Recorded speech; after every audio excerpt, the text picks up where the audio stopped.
Eh bien, bienvenue les frères et sœurs. Je voudrais lire avec vous dans l'évangile de Marc au chapitre 11 et au verset 20. Si vous pouvez prendre votre Bible, Marc 11, verset 20. Alors, je commence à lire au Marc 11, verset 20. Le matin, en passant, les disciples virent le figuier séché jusqu'aux racines.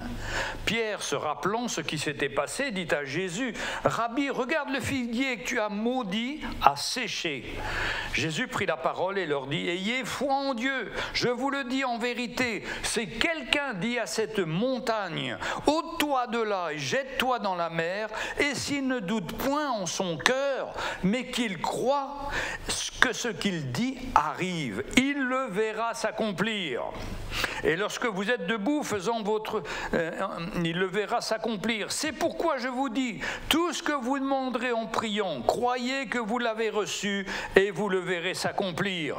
Et lorsque vous êtes debout faisant votre prière, si vous avez quelque chose contre quelqu'un, pardonnez, afin que votre Père qui est dans les cieux vous pardonne aussi vos offenses. Mais si vous ne pardonnez pas, votre Père qui est dans les cieux ne vous pardonnera pas non plus vos offenses. Donc dans ce passage de Marc, il nous est parlé d'abord du figuier. Alors il faut bien sûr lire précédemment que Jésus était avec ses disciples et puis il voit de loin un figuier lorsqu'ils sortirent de Béthanie. Apercevant de loin un figuier au verset 13 et qui avait des feuilles, il alla pour s'y trouver quelque chose. Mais s'en étant rapproché, il ne trouva que des feuilles, car ce n'était pas la saison des figues. Jésus prend alors la parole et lui dit « Que jamais personne ne mange de ton fruit » et ses disciples l'entendirent. Donc la suite de ce passage, c'est que le lendemain, les disciples passent et voient ce figuier qui est desséché. Tout cela pour nous montrer la puissance du Seigneur Jésus. D'abord, ce pauvre figuier, ce n'était pas la période des figues. Vous savez qu'il y a deux périodes des figues en Israël. Les figues qui sont les prémices, qui sont en hiver et qui présagent qu'il va y avoir beaucoup de figues en été, quand on voit déjà des petits bourgeons qui paraissent, qui ressemblent à des figues. Et Jésus pensait trouver ces petits bourgeons. Mais quand il arrive, il ne voit qu'il n'y a rien. Donc ça veut dire que pendant l'été, il n'y aura pas non plus de figues. Et là, il maudit cette arme. Mais c'est une image comparée à son peuple Israël. Parce qu'il ne voit pas dans le peuple d'Israël quelques fruits, quelques ouvertures d'esprit. Vous savez que le Seigneur est venu pour son peuple d'Israël et il a tout fait pour essayer de le gagner. Et très peu ont cru en lui. Un aveugle qui a crié « Bartimée, tu es le fils de David, hein, le Messie ». Et les autres le faisaient taire parce que ça les gênait et ça gênait leur système religieux par lequel ils se mettaient en avant. C'est pourquoi après la résurrection du Seigneur, le temple va s'arrêter, il va être démoli, le culte va être complètement changé. Parce qu'en réalité, il est comme ce figuier, ce peuple d'Israël. Il était mort, mais il ne le savait pas. Il se croyait en vie, se croyait fort, mais il ne savait pas qu'ils étaient vides et qu'ils étaient loin de Dieu. Alors, le matin, en passant, les disciples virent le figuier séché, et jusqu'aux racines. Pierre, se rappelant ce qui s'était passé, dit à Jésus, « Rabbi, regarde le figuier que tu as maudit, a séché. » Et là, Jésus va prendre cet exemple pour parler de la foi, pour parler de notre foi. Hein? Il va dire... Jésus prit la parole et leur dit « Ayez foi en Dieu, ayez foi en mon Père. Je vous le dis en vérité, si quelqu'un dit à cette montagne « ôte-toi et jette-toi dans la mer » et s'il ne doute pas dans son cœur, mais croit ce qu'il dit arrive, il le verra s'accomplir. » C'est-à-dire qu'il n'y a pas de limite à notre foi, il n'y a pas de limite à l'œuvre du Seigneur. Tout ce qu'il fait, le Seigneur peut l'accomplir. Tout ce que vous demanderez en priant, croyez que vous l'avez reçu et vous le verrez s'accomplir. Quand on prie, on doit croire dans notre cœur que ce qu'on a demandé, quand on a fini de parler, Dieu a déjà répondu. Alors vous me direz, pourquoi il y a tant de prières qui ne sont pas répondues? Parce que l'homme prie mal. Il prie dans un but de satisfaire ses besoins.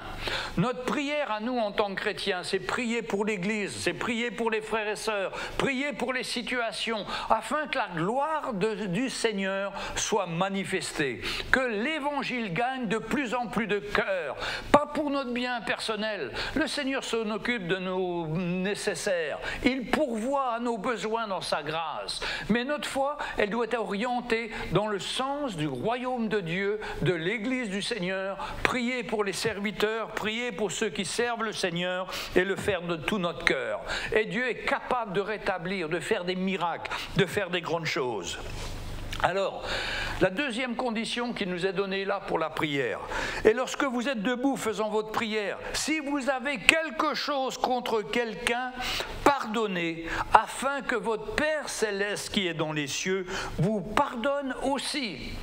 L'importance qu'on doit avoir de pouvoir pardonner à ceux qui nous ont fait du mal, pardonner à ceux qui sont contre nous, à ceux qui nous persécutent, avoir un cœur pour eux. Et si nous savons leur pardonner, parce que Jésus nous a lui-même pardonné, alors que nous étions dans le péché, nous étions loin de Dieu, nous étions opposés à lui, lui nous a pardonné. Alors qu'on n'était pas pardonnable, on avait fait des choses terribles. Et c'est nous qui aurions dû mourir sur la croix pour payer pour le prix de nos péchés. Mais Jésus est venu, il a pris nos péchés et il a été jusque sur la croix pour nous prendre nos péchés et nous rendre libres. Mes frères et sœurs, si nous voulons être pardonnés par le Seigneur, il est indispensable qu'on pardonne à ceux qui nous ont offensés.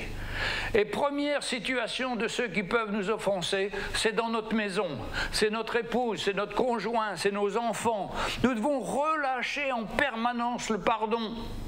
Et je suis désolé quand je vois tellement de chrétiens qui en veulent à tel ou tel pasteur ou telle personne qui leur a dit cela et que ça les a blessés.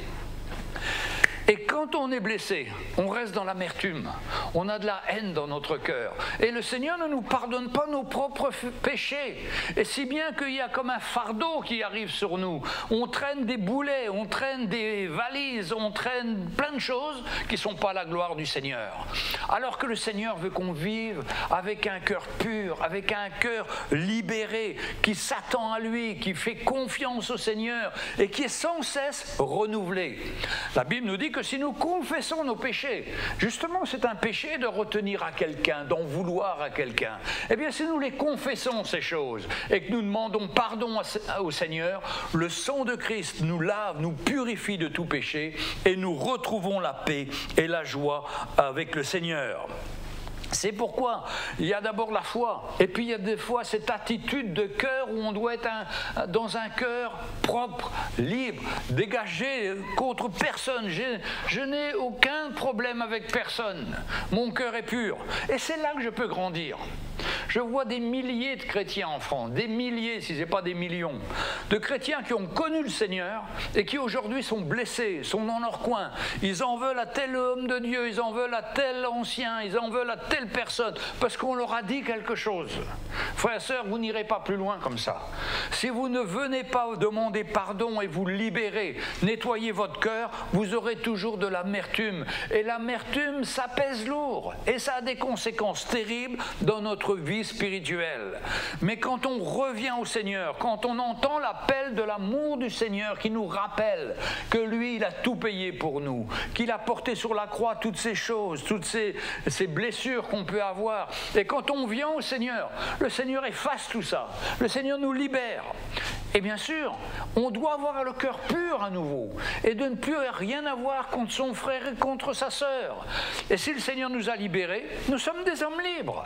Et nous pouvons recevoir du Seigneur à nouveau sa parole. Il parle à nos cœurs par son Saint-Esprit.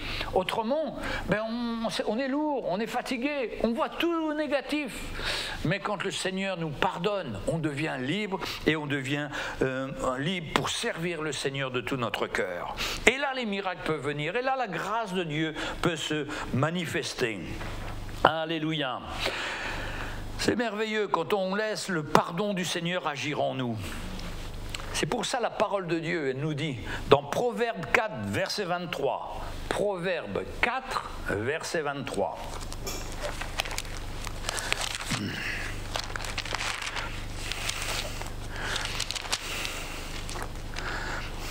Garde ton cœur plus que toute autre chose, car de lui viennent les sources de la vie.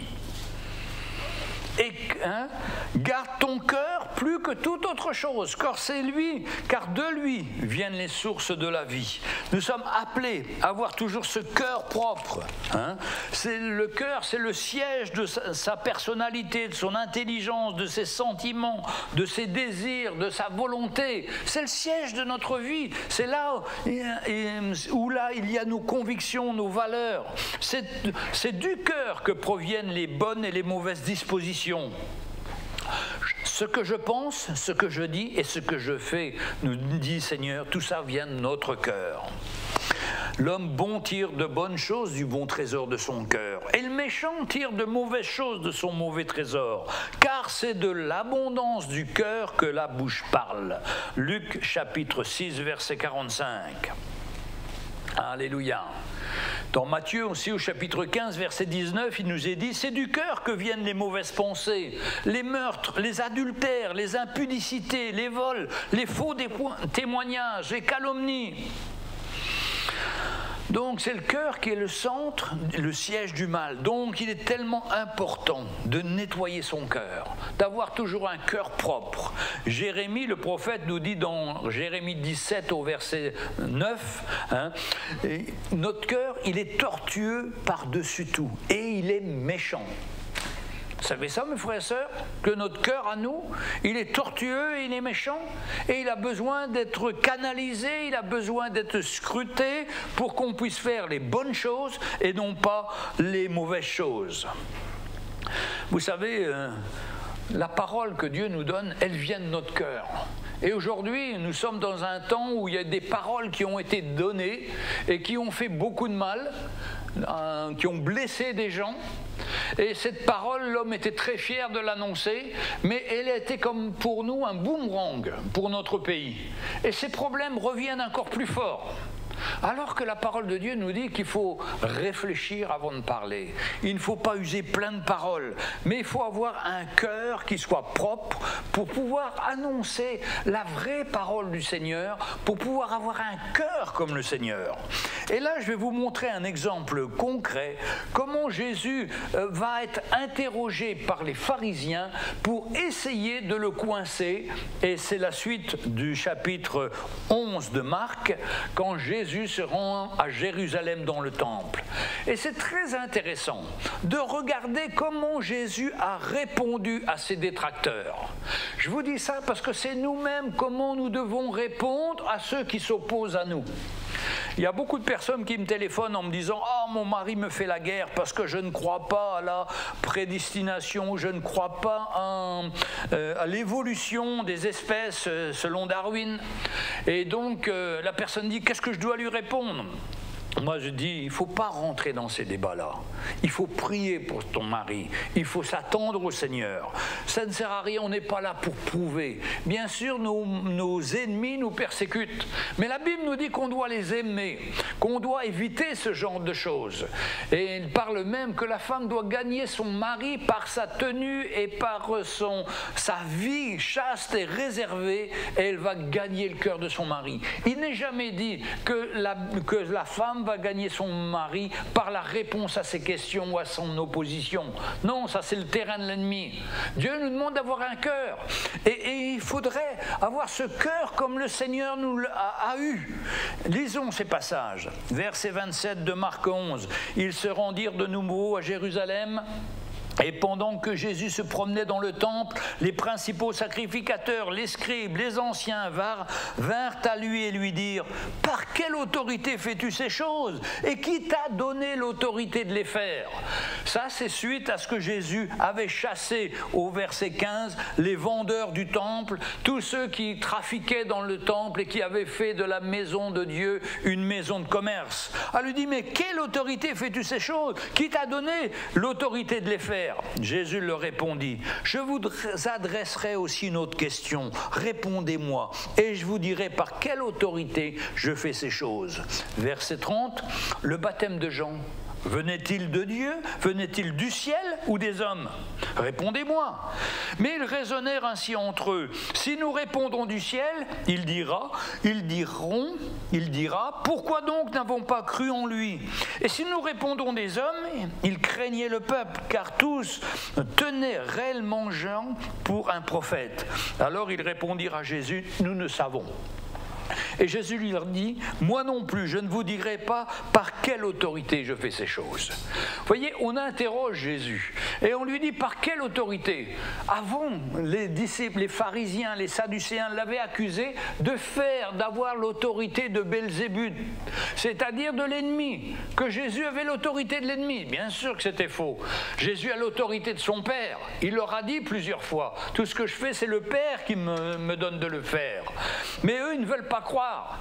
Et cette question est une question piège, parce que s'il avait dit comme ça, ça vient de mon Père, il blasphème. Donc Jésus ne répond pas. Il leur pose une autre question. Et vous, que dites-vous concernant le baptême de Jean? Venait-il du ciel ou venait-il des hommes?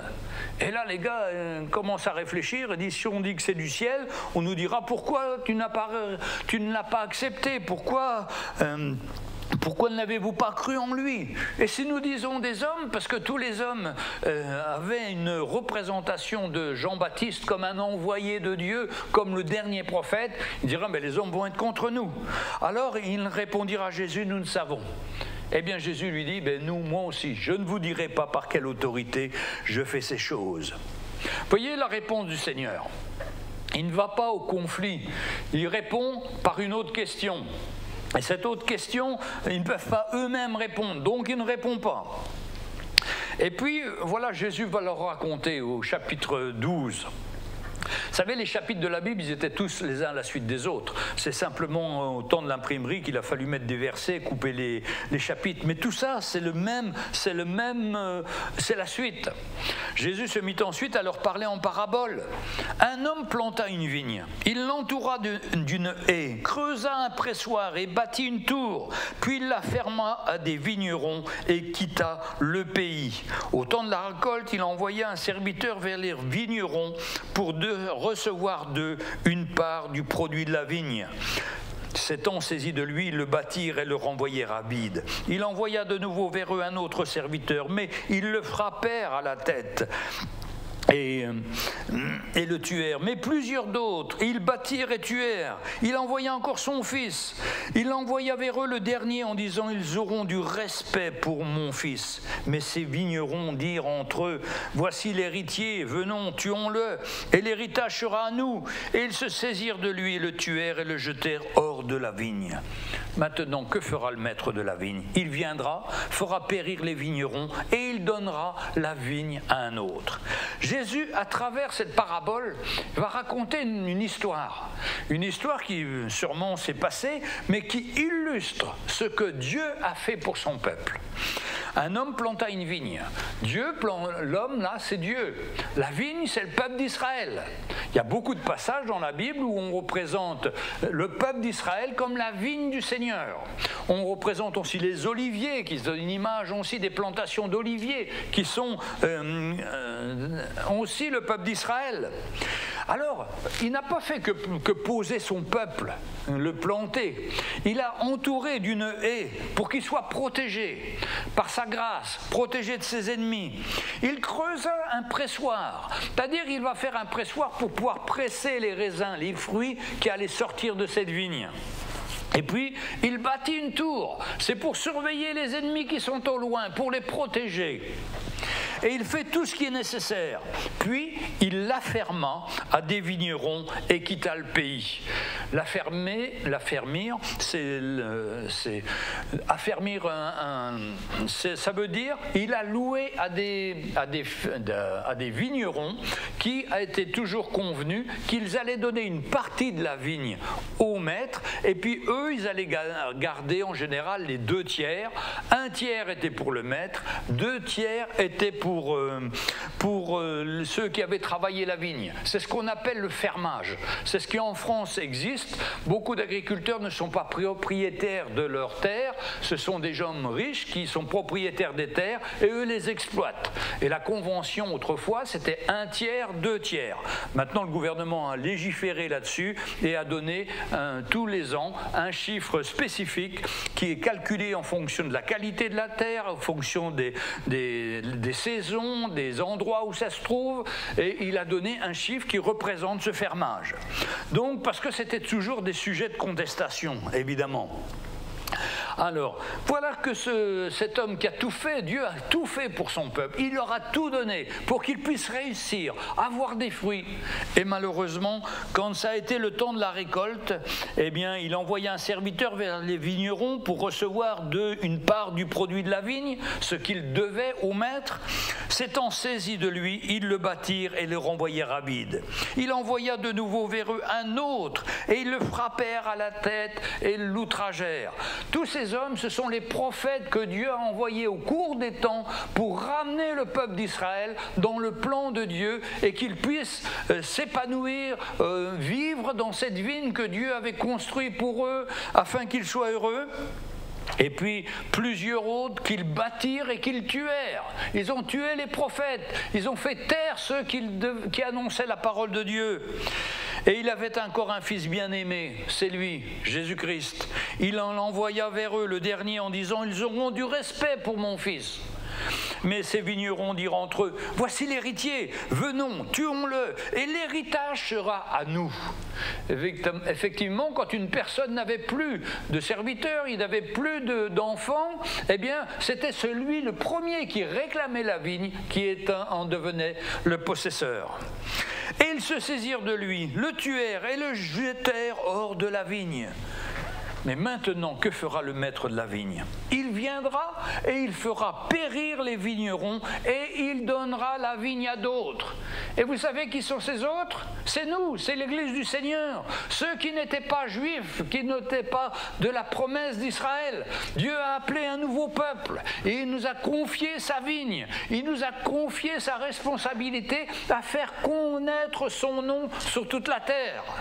Et c'est là que nous, les chrétiens, nous rentrons là. Alors, vous voyez, Jésus savait exactement ce qui allait arriver. Quand il raconte cette histoire, il sait exactement ce qui va arriver. Et il leur explique. N'avez-vous pas lu cette parabole de l'Écriture? La pierre qu'ont rejetée ceux qui bâtissaient est devenue la principale de l'angle. Celle qui était refusée, celle qui était écartée est devenue la principale de l'angle. La principale de l'angle, c'est Jésus. La pierre fondamentale dans notre vie, c'est Jésus-Christ. Notre fondation, c'est cette pierre, Jésus-Christ, mort et ressuscité pour nous, qui change notre vie, qui nous transforme à son image et qui fait de nous une nouvelle créature.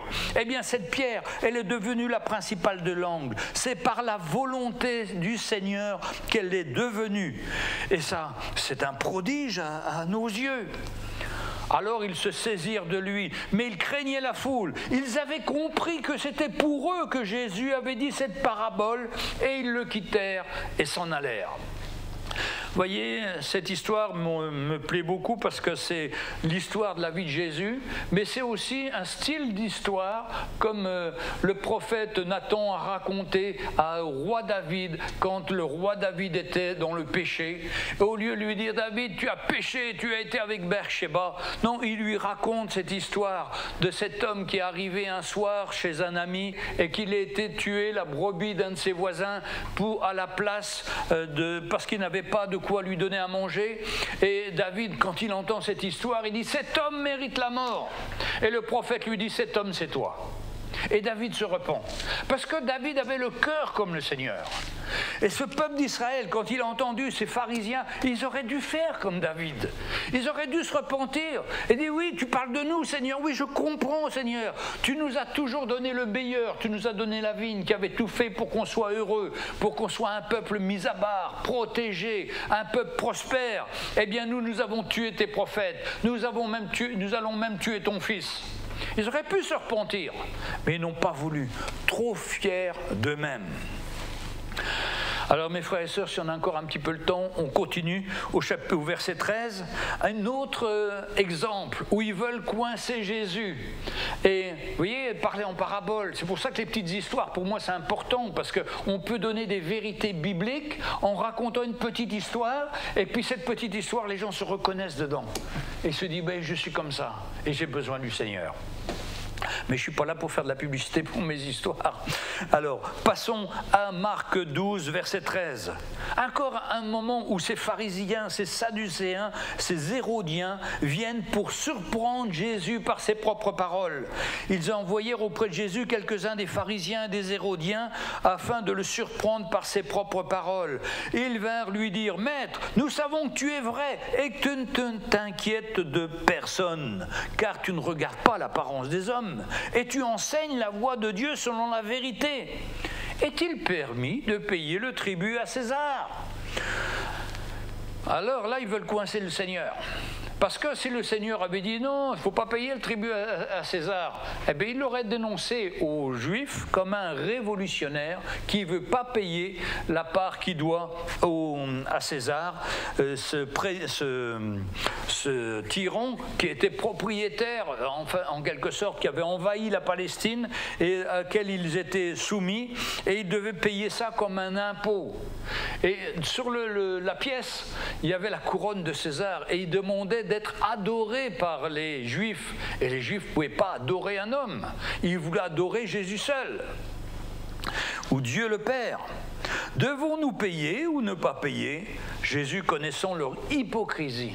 C'est sûr que Jésus a un avantage sur nous.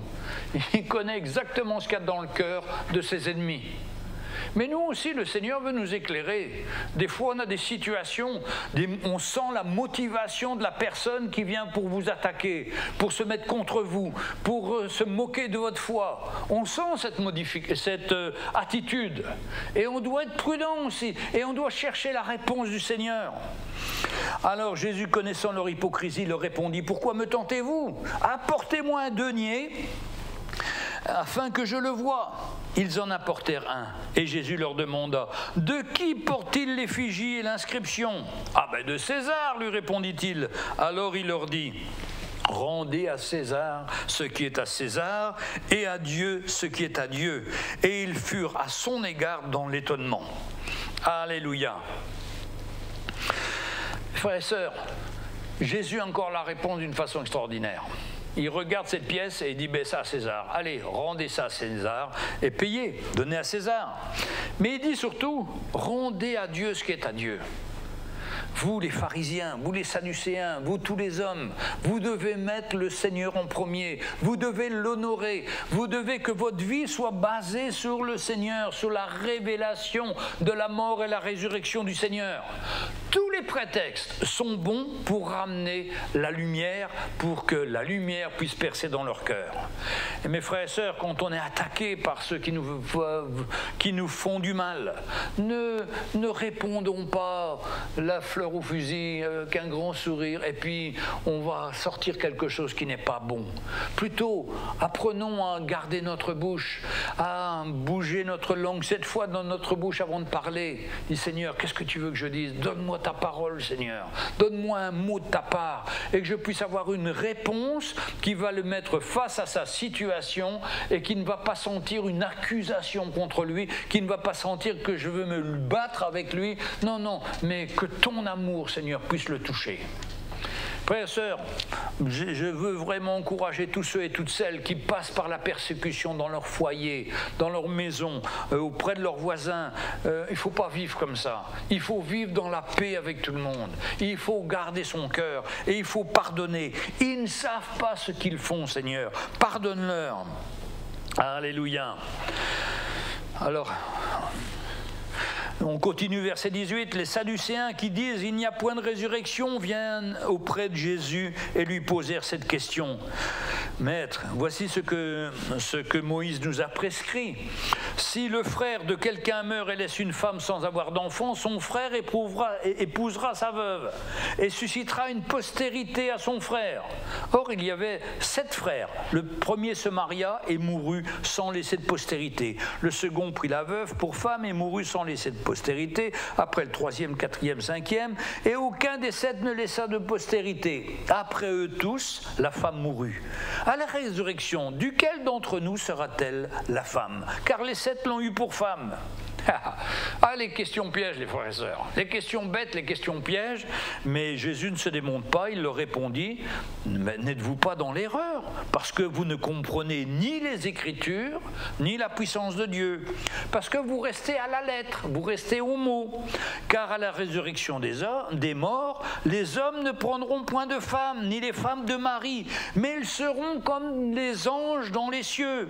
Les hommes n'auront pas besoin de se reproduire, il n'y a pas besoin de reproduction dans le ciel. Quand on est né de nouveau, quand on a donné notre vie au Seigneur et qu'on part avec lui dans sa gloire, on devient comme les anges, c'est-à-dire immortels. Mais eux, ils ne comprennent pas ça du tout. Ils pensent que c'est comme sur la terre là-bas. Pour ce qui est de la résurrection des morts, n'avez-vous pas lu dans le livre de Moïse ce que Dieu lui a dit à propos du buisson? Je suis le Dieu d'Abraham, le Dieu d'Isaac, le Dieu de Jacob. Dieu n'est pas le Dieu des morts, mais des vivants.